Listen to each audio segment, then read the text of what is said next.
Welcome, guys, to the next episode of Cut the Curve, where I interview moguls, mentors, and entrepreneurs. I'm Philip Zweig. I've been at this game for 24 years now, believe it or not. It's been a great ride, and I flipped over 1,000 homes. And today I'm happy to have, as my second guest, and most importantly, a friend of mine, Max Jimenez. How's it going, Flip? Awesome. Great seeing you, Max. Thank you for having me. I appreciate it for inviting me to your show. Yes. Excited to be here.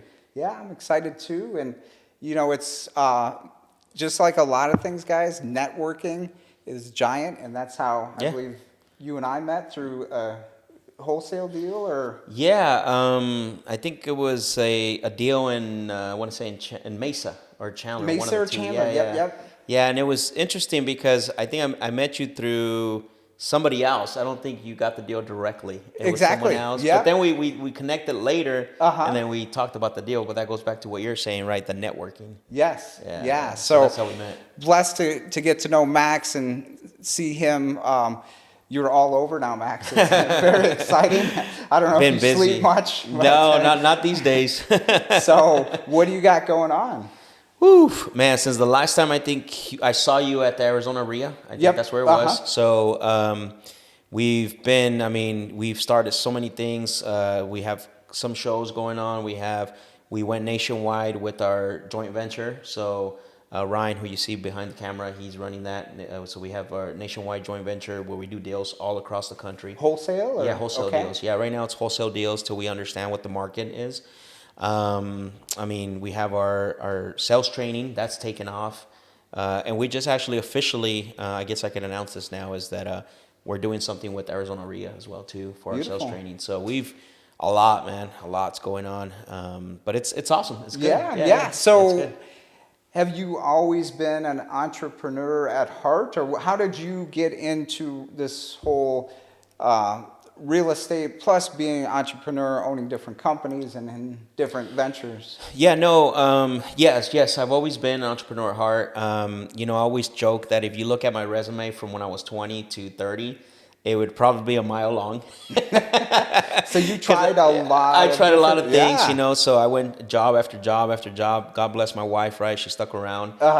Most women be like, you're very unstable. What are you doing? And it was so bad that there was, I remember one specific job where I got the job, and then I was there for, a little while. I went through training, I did all that, and I just didn't like it. I was like, this is not me. I can't sit here, clock out. We were discussing this earlier, right? Clock in, clock out, which is nothing wrong. If you have to, you have to. I get that, right? You have to do what you have to do. Not saying that I never worked a job, but I actually left during lunch and I never came back. They were like, all right, Max, where did he go? And they're like, where'd he go? So then was that a sales position? It was a sales position, correct, yeah.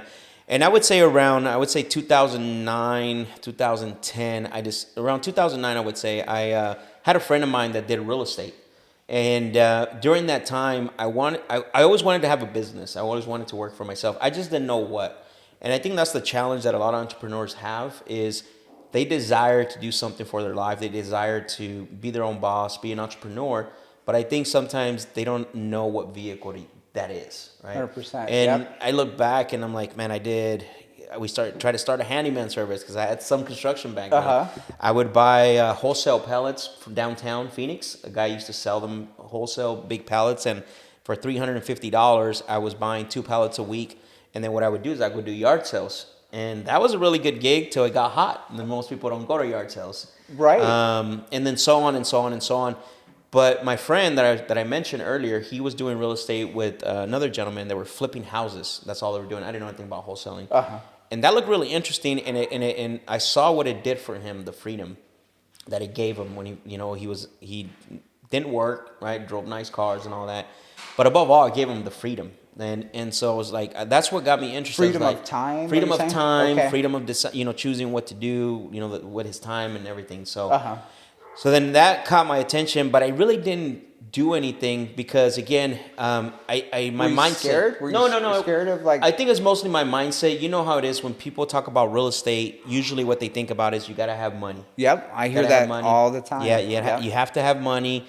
in order for you to buy the property, you have to have money in order for you to fix the property, and that's really the concept. What is it called? Misconception. Yep, Real yep. estate. Let's talk about that myth right now. So, what are your thoughts on like when someone will say, I know from what I've done in the past, like if someone says I don't have enough money, that's kind of just a misconception, a misbelief, and Yeah, it's I call it a lack of information, right? I love a saying that this guy that I follow, Eric Thomas, he says, information changes everything, right? Which is very true. Yep. The difference why we're here and someone's not is the information that we receive. But on top of that is going and applying that information, taking it to application. making it to application. Yep. Because you could learn everything through Yeah. the book or watching YouTube, but if you don't actually, I call get it out you there- could be a knowledgeable fool. Yeah, I like that. That's so true. So Yeah. true. So again, guys, you don't need money to make money in real estate. For me, when I started, I just had a plan and a vision, and I put the plan together, and then I presented it to people who had money. Yeah. And you've been doing this for quite a while now, 23, man. 24. Yeah, it's That's been. what I was telling I've these seen guys. it. You've been in the game for I've for seen years. it. Yeah, a lot of us came up, and during 8, 9, a lot of us left. But that's all I knew how to do, so I stuck in it. Stuck and it out. Had to, and then I think I met you. Was it? I don't know if it was 5 years ago. Or Yeah, it was I'm about not- 5 years ago. I'm not that yeah, good. Yeah, But yeah, about 4 or 5 years ago, I think we met. But yeah, it's been a crazy journey. So you did flips once that was presented, or you didn't? No, get into it? so it fast forward that was around 2010, like I said, or 9, I can't remember. I came to a point in my life because I didn't work on my mindset, right? Because I think that's huge. A lot of times people think it's corny when you talk about mindset and you need to work on your mindset and you need to work on your thoughts, and it actually isn't. It's actually more important than actually doing the work itself. Now the work has to be done, but I think the mindset is a lot more important than the actual work itself. We have a saying in the office now is that we work as much as we do in our business, as either more on ourselves than we actually do in our business. Just because you have to rewire yourself to believe that what you're doing, regardless of the failures, the obstacles, you're gonna overcome them. What I was saying earlier about the mindset thing is I didn't have that mindset yet. So okay, so did you know you didn't have that, or what were you seeking? Because I didn't. Interesting I guess that you were knowledgeable that you didn't have something, or something was missed. Yeah, I guess unintentionally I knew that, right? Uh-huh. Because I'm like, this ain't for me. I don't have that type of money, or I don't run with those crowds, right? But it always stuck with me. Like I mean, real estate is really. I think it's something I would do. But there was a transition. I would say around 2010, I ended up getting a job. My stepdad had been working construction now for doing plumbing, commercial plumbing. So at this point in my life, I'm like, I don't know what else to do. Let me just go to work with him for a little while. Okay. That little while turned into 5 years. Dang. So you're a master plumber now. You know everything about plumbing. Yeah. That's Isn't that very crazy? cool. Yeah. So then, but then during I would say my third year into that, I started some way somehow, I don't know. It could have been the church I'm attending because they believed a lot in as far as you can be a good steward in society, whether it's business, whether it's political, whatever, politician, whatever it is, right? Where you can also be a good servant. But so that kind of changed my mind. I started looking into that, and that's where my self-development started from. And I started reading books, and that's what started changing my mindset. And I went back to real estate, and so that's where that journey started. Yeah. So I love that, and just as entrepreneurs, as you mentioned earlier, Max, we have to have a vehicle, because my story is very similar to yours, where I was in college, went to Arizona State, got a degree, didn't use my degree, so I went into sales and sold photocopiers. Nice. First 2 years got knocked down, like, oh, we just saw another photocopier salesman. But I learned through that I always collected the most business cards, so I always did good. And so from there, I went to a Fortune 100 company, automatic data processing, payrolls, checks. And you talk about sales training. Yeah. We had with copiers, it was like they don't really teach you what to do there, but with ADP, it was all about the sales training. Oh, I see. So I did that, had a good W-2, bought a first couple of houses, met a mentor there. Nice. But it wasn't for me. I didn't Yeah. want 2 weeks out of the summer for vacation, with a young family. Right. So I was looking for a vehicle. I was always reading self-development books since like my 22. I got hooked on them, and I've read so many, but that's when you had to go to Barnes and Noble and you'd hang out there and stuff. So, but it's really helped me in my life. But so I met a mentor, and then he was doing real estate rentals, and slowly, and then I just quit my job. I don't recommend that for everyone because it wasn't the easiest I did route. that same thing. I quit. I will get into a little bit, but I did the same thing. I just took the leap. I was making 24, 23 bucks an hour. Hey guys, quick announcement. I just launched my new Passive Income Accelerator course. In this course, you'll learn how I built my Airbnb portfolio to 10 properties and growing while amassing $3,000 to $5,000 per property per month.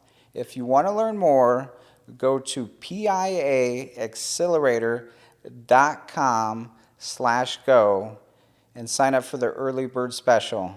And now back to the podcast. And when I went to quit, he offered me another $3, $4 more. So he put the carrot out there to you, definitely. Stay a little He long. hit me where he knew it would hurt. And so you had to make a hard decision, probably, decision, right? yeah. On your, those aren't easy decisions. They're not. What's funny is I talk to people and they wanted, they'll ask me questions and when that question always comes up, should I quit my job? And I always look at them and I say, look, if you're asking me that, you shouldn't.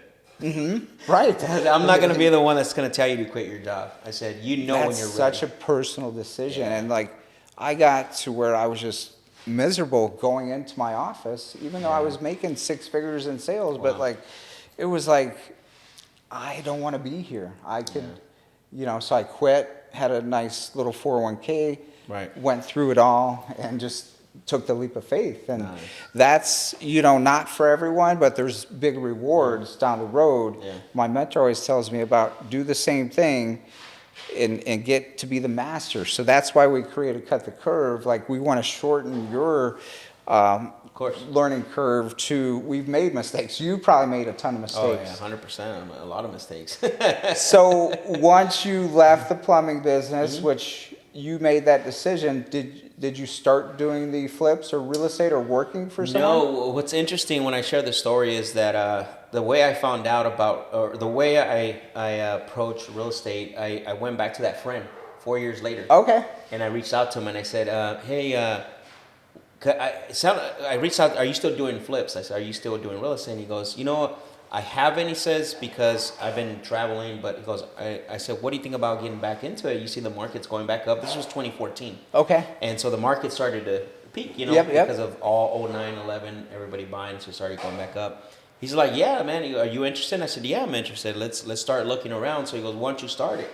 And so I did, and one thing, do you remember Craigslist? Or Craigslist is still around, but back then wholesalers used to post their properties on Craigslist. Yeah. And so I started looking on Craigslist, and I would see these ads that would say, cash for sale, close in 7 days, and I was like, who can do that fast? I didn't know there were wholesalers. Right, because it's totally foreign, probably, if you've never seen it. It was totally foreign for me. And, just doing research, and what happened early 2015, my mother-in-law was like, why don't you call my realtor that helped me sell my house? She knows a lot of investors. And I said, sure, let me give her a call. And then called her up. And she wasn't in here anymore in Arizona. She lived in Florida. Okay. She still does.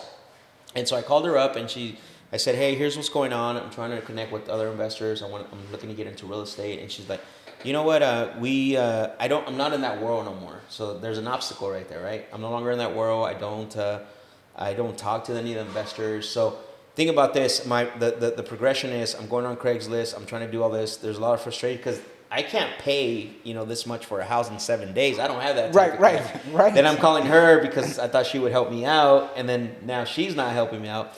But before we hung up, she's like, you know what? She says, I don't know how she remembered this. She's like, before I hang up, she goes, what you need to do, she goes, go look up a guy named Sean Terry. That was the last piece of the conversation. Really? Good Sean. Sean's been around Oh, I think him and I have traded deals early on. Yeah, so he's one of the old he's the guys. godfather. Yeah, the godfather. Everybody you see that's successful right now that I know that runs in the circles that we do, Sean has had an impact on them. Definitely. He started on early teaching and mentoring. He took off. I think he even had a situation, I don't know all the details, with the partner of his, because he was starting to do the podcast, telling people how to do this and change their lives. Yeah. So anyways, I didn't do it that night. I did it the next day. I looked up his Sean Terry, and then there was a bunch of stuff online, and I went to his website and I downloaded the ebook. He had an ebook, so I downloaded it. I kid you not, when I downloaded it, I read it 3 to 4 times that night, and I wanted to make sure what I was reading was actually right, because that's when he talked about wholesaling. How you can go lock up a property, get it under contract, and then what you do is you sell that contract for a fee, right? Whatever that fee calls for. And so I read it, I would say at least 3 times, but I can't remember, like 4. And then the next day I called my friend and I'm like, hey, you know what? I found this guy. His name is Sean Terry. He says X this, X, Y, and you could do this, do that. And he goes, is that legit? I know. That is so funny because I had a Carlton Sheets who back in the day, he was the king of infomercials. And you found a guy locally here in Arizona, in Sean Terry, so that kind of got me in too. Like, I'm like, this is so cool. Wholesale, how all this works, and so that's a great story. It definitely is. And I look back at it like all these things that had to happen, but like I said, you were aware you wanted something more. It sounds like. The desire was there to do something more. I knew that real estate somehow was going to play a part in that, but when I found out about a way that I can get into real estate without actually having the money, that was like a torpedo, like a heat-seeking torpedo. That's what I want to do, and that's what I'm going to go after. And I was relentless. And you just were like focused, focused, and my mentor also said you do what you do and the right people will come around you. And that's happened to you too, I could tell. 100%. So from there you got into wholesaling. Was that like a solo entrepreneur? It was for about 10 months. Okay. So I was working my job, and then it took me 10 months to get my first deal, because even back in 2015, there was no cold calling. There was no text messaging. There was maybe PPC, but it was probably really expensive, so I didn't even do that. So all I was doing was putting out bandit signs, because they used to work back then. Yeah. Did you have a certain area that you would? I did. Farm? Yeah. So I would farm a certain area, and then me and my son and I would go out at night, put all the bandit signs, 100 to 150 bandit signs, and then I would send out letters.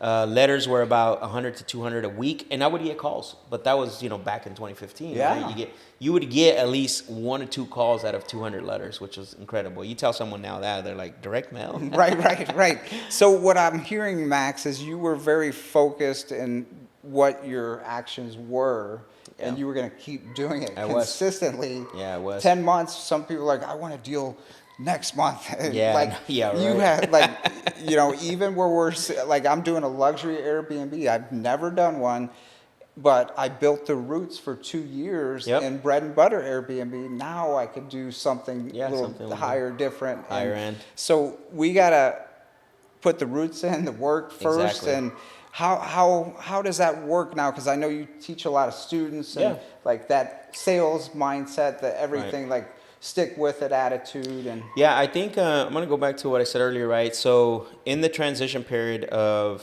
when I went to Sean Terry's event, that very first one, I just decided that, hey, in order for me to, because at that event, which I'm actually blessed to go to that event, because at that event they talked a lot about mindset, your beliefs, you have to rewire yourself. And so what I did, as soon as I was done with that event, I actually went on a 4 to 6 months hiatus where I did not watch TV. I didn't hear any music, didn't listen to music as much, but definitely no TV at all. So in my car, all I was doing was listening to audiobooks. I would listen to podcasts all day while I was working. I even get to a point where in my job that I felt out of place. Like my mind had transcended so much. It does. Once you get on that path, like input in, output. So you have to guard your mind of what you put in there. And, because a lot of naysayers could say, oh, Max, 100%. You're not going to be able to do this. What do you think? You're special that you're going to be able to do this? And very true. Very true. So in the beginning, people want to protect you too, like my parents. They're like, Of course. you know, Philip, what are you doing? You have a safe, secure job, but you know, you just take a little bit of, you have to bet on yourself is what I feel. And No, 100%. I think if you know deep down inside that there's something there, you need to go after it for sure. But I think there's some ground level, like you're saying, you gotta build those roots, right? Just like a farmer, you know, digs and puts the seed, right, and then covers it up, and then it sprouts afterwards. But that's kind of that's what I did, and you know, and I wasn't getting my deal. I mean, 8 months come by, 9 months come in, and I'm still working. And on my 10th month, my 9th month, I actually, what I did, I felt so out of place at doing the plumbing, the construction, because I had transcended so far. And so what I did is, instead of just quitting like on cold turkey, I ended up looking for, I was like, why don't I do this? Let me go look, maybe I can get to work, maybe I could work somewhere where they'll give me an opportunity that has to do with real estate. And I went on Craigslist. I went back to Craigslist. And I saw a job posting that said inside sales rep for a real estate company. And I said, and I like sales, and I've always loved sales, even though I was doing construction. I've always loved sales. I did sales before that. And I ended up calling that number, and then when you would call, they would ask you to leave a voicemail. So the voicemail was, hey, my name is Max. I'm looking for an opportunity. I saw your ad. I'm just looking for 30 days, and after 30 days, if you don't like the way it works, you can fire me. Yeah, that's the voicemail that I left. That's a because you're betting on yourself. Yeah. It's like, I kid you not, I got a call back in 3 minutes. Dang. From leaving that voicemail because of the way. And guess who was on that voicemail? Are you gonna tell me Stephen Train? Steve Train was. Oh my goodness, that is crazy. That is crazy. Yeah. It was Steve Train, and I met with him, and so I went to work for him before we partnered up for about 3 months. Okay. But I got my first deal, and then going into my 3rd month, I told Steve, "Hey, man, you know when I first started, I was wholesaling. I got my first deal. I made almost $12,000 on my first deal. Dang. I was ready to go. Like this is real. It's done. Yeah, good stuff. This is real. It's done. So I ended up parting ways with Steve. You know, and I went on my own. So all of I would say a quarter to half of 2016 and 2017. 2017 is when my career really exploded. I actually did a little bit of a turn where I didn't do as much wholesaling, but I did flips. But it helped me out a lot. We did I think that year we did about 17 to 20 flips that year. Nice. Me and another guy that had partner. It wasn't an official partnership, but he had connections. He owned rentals, and he taught me a lot about the game, and that's where my career just skyrocketed. So yeah, and again, he had been doing it. He was successful, so you learn the flip business from him. So it's funny you mentioned Craigslist because my first reno was off 67th Avenue in Indian School, West Side. I didn't know anyone. I was calling out of the back of Craigslist. You're a plumber, come on by. You're a roofer, and they may or may not show up. But we both figured it out from there, and then. I don't know if you'll have to ask Steve one day. I was trying to remember how I met Steven, and I actually cold called him at his real estate office in Tempe there, because I network with a lot of realtors, and I was trying to get him to source deals. This I think was for disruptors. I don't even know if he remembers that. It was probably before that, Yeah, it was way before, but he had that off the I-10. And I literally met with him and just not cold called him. So funny how the world works. The more you work, the more you put out that energy, you connect with the people in your life, and you either do something with it or you don't, because it's all a choice. And so you actually left working with Steve for a while, and now you guys are back together. Yeah, so towards the end of that hiatus of doing all those flips, I would say towards the end of 2017, November, December, I felt like I had a job again, because I was doing everything. I was negotiating. I was running the subs, because I had the construction background. It's work. It is work. There's a lot of management involved. Definitely. And I was like, this is not really what I envisioned it to be. Like, this is not the freedom I was looking for. And so, and plus I started to find some things out that I didn't like that was happening, because he was the one that had the connections with all the private money. All the money. Okay. Yeah, the money stuff. And it wasn't happening all the time. It seems like it only happened towards the end. So started to get a little bit dissatisfied about that. And me and Steve stayed connected, though. We never disconnected. And so around March 2018, Steve and I went out to lunch because I was sharing with him what's going on. Right. So he put you in his calendar. I remember when I met with. He's very strategic. Oh yeah, on, yeah, like, 100%. He's like, all right, Flip, I got this much time for you, like, because and that's what I love about Steve. Shout out to Steve is he's a systems guy. Oh, yeah, 100%. He understands systems. I'm like, I need people around me that know systems. Exactly. So 100%. you guys grabbed lunch. And we grabbed lunch and we talked about visions. Like he shared, some of his visions that he had. I shared my vision, and they seem to align. I mean, naturally, right? Because a lot of times what happens is that when you're trying to do something with someone or you're trying to partner up, and I think this is the problem with a lot of people, a lot of partnerships, right? Is the visions don't align naturally or organically, and really that's what happened. I did a talk, I want to say a couple months ago with Ramon at his event. I don't know if you know Ramon. Wholesale Sharks. Yep. And I talked about that. I talked about, preparing yourself for an opportunity, and then the opportunity moves you into alignment. So I'm a big believer in that because everything that I went through, right, which is looking up to see how I can start real estate, talking to my mother-in-law's realtor, right, going to Sean Terry, and then quitting my job, working with Steve. I had to be ready for those opportunities, right? Mentally, we had to be prepared for that.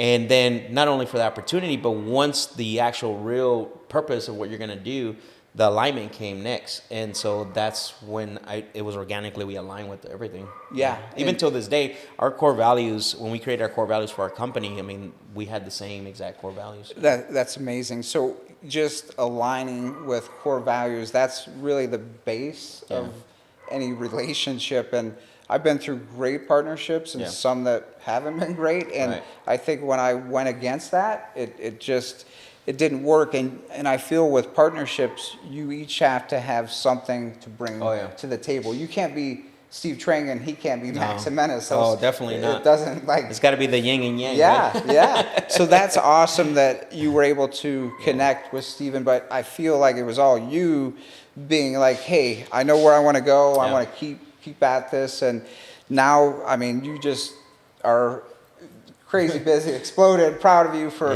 seeing the growth, because it's very cool to see if you put in the work. I mean, you have a lot of things going on. Yeah, I always, and you're giving back too, bro. Yeah, definitely. I always love giving back. And I was, a couple years back, in 2019, I was attending an event called Wholesaling. And there was a gentleman there, big player out of, I think it was Pennsylvania. And so we were talking, and then he's like, I don't know if I can do social media, or I don't know if I can tell my story. And I said, where did you learn? I said, look, can I ask you a question? Where did you learn from? He's like, well, I learned from, I can't remember the name of the guy. And I said, how did you learn? He's like, well, he had webinars. He had, well, there you go. I said, you're in line to be that person to someone else. But if you don't tell your story, you're never going to be. It's not out there. Yeah. It's not out there. Yeah. So, my real mentor is a guy named Jerry. He's in his late 80s now. But like when we partnered up in 2004 to like 2008, like that whole thing just made a life change in me. And one of the things he taught me, Max, is honor. Like you have to do the honorable thing. It may not be easy some days, but you have to do the honorable thing. 100%. So with social media, Pace, as you know, Pace Morby, like him and I were having lunch one day. He's like, Flip, you know everyone in town. You don't know anyone though, bro. He's like, I'm like, what do you mean? That's a nice thing to say. Like, I don't know anyone. Thank you. So right as COVID happened, I hopped on Instagram and I got to meet people I've never met, Exactly. Just so I'm a firm believer, like even like you have to adapt to what's adapting in the marketplace. Yeah. So, hey guys, quick announcement. I just launched my new Passive Income Accelerator course. In this course, you'll learn how I built my Airbnb portfolio to 10 properties and growing while amassing $3,000 to $5,000 per property per month.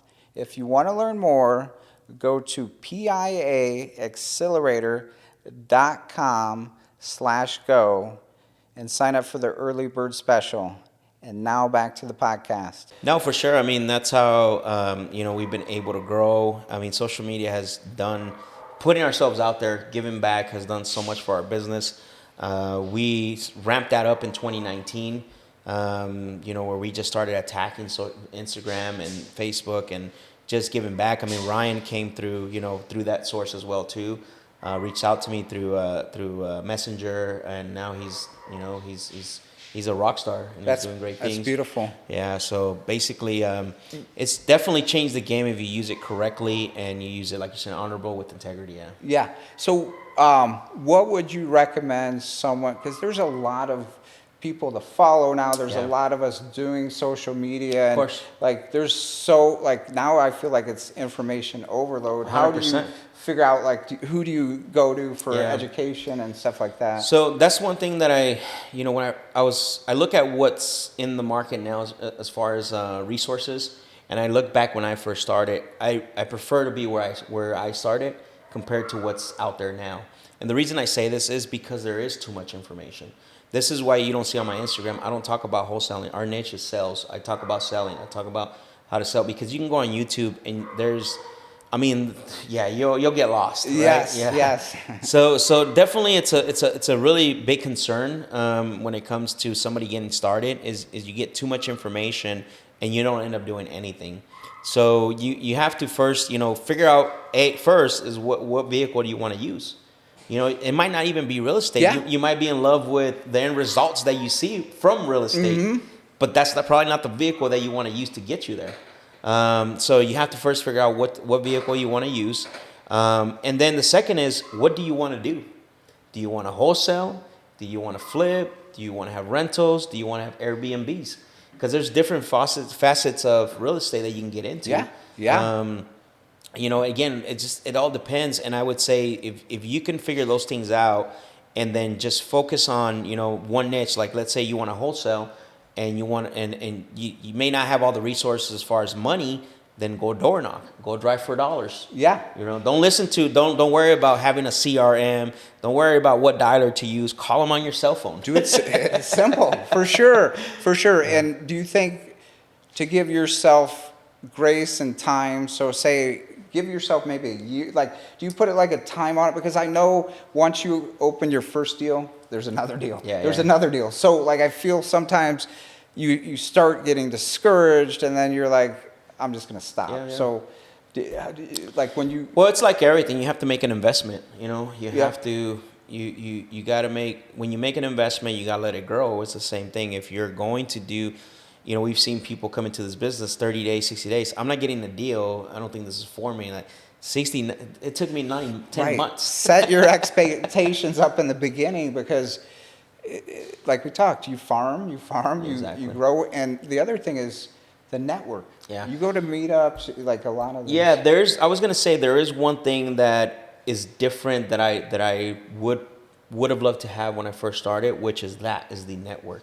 The thing is that we're all reachable now. Yeah. Before, and know this because you've been in for a while, even when I first started, you had to go physically to a meetup. Yeah. You had to, or watch a webinar that's pre-recorded. Yep. I remember I was watching a lot of those webinars, but everything that I learned it wasn't on YouTube. I had to go to Sean Terry's meetup here locally. I had to attend AZ RIA, other meetups, and then go to events. Now we're all reachable. We're all one message away. Yeah. And so if you are starting now, collaboration, we're right now, if Ryan was on this, he would tell you, we're collaborating with people from all across the country because they see that we're available, right? Yeah, and that's what I love about the new generation. You guys coming up as, Pace, the Jamil, all you guys, prior to COVID, we were talking about collaboration, not competition. I'm exactly. like, that's super cool. We're sharing in all this blessing, and why not? Because you could do so much more with collaboration. There is, and I think we have good people here in Phoenix overall. I was having a conversation with a gentleman yesterday from Houston. He's trying to build that in Houston, and he's having a really hard time with, and it goes back to mindset, scarcity, and all that. And I told him, look, man, if I probably counted in my hand, I've done a deal with every single guy that's say big player right here in Phoenix. Right. And he's like, you have? If I could probably put Pace, Jamil, I've done so many deals, Carlos, of you. I started naming all these people. He's like, man, I can't even do it. I can't even do a deal with someone there in my local market. That I don't understand that. I said, but again, it goes back to, having that go-giver mindset and collaborate. Yes. Yeah. Because I remember that's actually how I met my videographers through the Go-Givers program. Yeah. Mm-hmm. And just not going there for anything particular, but to give back. And yeah, Brandon Simmons, shout out to him. Yep. He's the godfather of the Gold Giver and collaboration. Yep. He started that. So that was pretty amazing, and I'm grateful for connecting. So connections are big, you know. 100%. Don't be afraid to reach out to people. I think a lot of times maybe you don't know what to ask. A lot of times it could be ego as well. You maybe too prideful to ask for help. Yeah. And I think to me though, I see that as it's hungry when they reach out to me. Yeah. Like I'm like, man, I would have did that when I first started because it's so accessible, 100%. like you said. We are, yeah. And I always tell people, like, if you're going to reach out to say you, myself, or even Ryan or Josh or whoever, you need to approach it with value as well too, because at this point the time is very important for individuals. That doesn't mean we're not going to help you, but if you just let me pick your brain, I don't. Oh, I hate that question. I hate that. So don't DM me picking my brain, please. Like no. Like what are we picking brains for? Like it's like this isn't gonna work. Like so that's 100%. Like time is valuable. It is definitely valuable. You know, it's a thing where hey Max, you know, how can I help you? You know, maybe look at another opportunity, or how can you help me to help you to look at another opportunity? Like that's approaching it with value. Yeah. Right. Hey, Flip, I see you do Airbnbs. I saw this property could be a potential Airbnb. How can I connect with you to look at it? That would open, like my guard would be open. I'd be like, sure, I could, look at that, and 100%. then you start that in rapport that way versus pick. So don't ask, pick your brain. Even like, let me take you out to lunch. I don't do that anymore either. Like I don't do it. I'm busy. I wish I could sit down for lunch, but like, it's not being arrogant. It's just, for sure. That's just but yeah, lunch is just. Yeah. Or they can receive, if they do want to get lunch, then I'll send them the Calendly link. But it's $500 for the half hour and then $1,000 for 1 hour. Max is eating good. Max is eating pretty good over there. I have to protect my time, man. You do. And got a lot going did on. you learn that from Steven? Because so one of the things that we learned a lot from each other. Definitely, he's been a mentor to me as well. I live and die off my calendar now too. For the most part, unless I'm running late, I apologize. I'm like, he's making money, so I know how our minds work. But definitely, the way I look at it is, if it's important to you, it'll be on your calendar. Yep. If it's not, then it's not. I think it helps you to structure your day. Even though I'm not a big fan of Grant Cardone for some areas, but I do like what he said a long time ago, was any white space you have on your calendar is the devil's playground, right? Because then it gives you you leave it wide open for anything. Yeah. So knowing where you're going, I've always been highly focused, like where am I going today? So I think the direction will determine, because you're going to be swayed a lot. 100%. So in wrapping up, man, I've really enjoyed having you here, Max. Thank you, man. I appreciate it. And getting to know you more. Yeah. I mean, you got the sales training, you got your hotlines now, King of Closers, you did that. Yeah, I did the Closer Olympics. Olympics, Yeah. so you're very into it. Any big goals for 2022, business stuff? Yeah, definitely. For personally, I want to start buying some rentals, so that's my goal, because let's talk Airbnbs. Yeah, Airbnb. So I'll connect with you on that, because I think I'm moving in a phase where in a phase in my career where I think it's time. I worked a lot on my business, and I'm very big on the one thing. You've read that book, right? Yep. So our business is now in a space where it's healthy. I mean, is it where we want to be? Of course not. We always want to grow it. We always want to be better. But I think it's a space where it's very healthy, where I can now look at adding rentals and doing rental portfolio for me. That's personally what I want to do. That's exciting. As far as the business, man, I want to start to grow our nationwide joint venture department. I want that thing to, because I think there's a lot of potential because of our brand, our relationships that we build. And I think, we know what it can be, and we've seen the vision, we've laid it out, and it's just, it's mind-blowing. Yeah. Where you put the energy, the results will come. Exactly. So, that's exciting. For those viewers on Cut the Curve, is there, the reason we created it, again, was to shorten the learning curve. Is there anything you could encourage people watching, and whether they're, the vehicle's real estate, crypto, whatever it is, like what would you say in I think the concluding. biggest thing is going back to, not sounding like a broken record is, look, if you're starting out, collaborate with somebody. Collaborate with Love someone it. that's already doing it. Put your ego aside, your pride aside, but also lead with value, right? Like I said, I'm happy that I was in the era where I started because it wasn't as much as information. So the to get analysis paralysis really wasn't there. But I wish the part of collaborating was there when I first started, right? Yeah. And I've seen people now get their first deals within 30 days, within 45 days, within 60 days Man. because they're collaborating with us. I mean, we had a guy out of Washington got his first deal. He made, and fast. That's exciting, just to get your first deal Yeah. that quickly with experience. Yep. You guys, again, the experience, making the mistakes, I'm Exactly. sure, along Oh, the yeah. way. Yeah. How to accelerate the wheel, let's say. So cutting the curb, if you want to cut the curb, since that's the show that we're on, Flip Show, is collaborate, collaborate, collaborate, collaborate. Love it. Love it. Send me your deals. Awesome. So thank you guys for watching Cut the Curve today, where I interview moguls, mentors, and entrepreneurs. And if you liked it, share it with your friends. I'm thankful for Max Appreciate hanging it. out today, brother. Cool. Appreciate you. Yeah, and of course, man. Appreciate see you guys next time on Cut the Curve. Later, guys.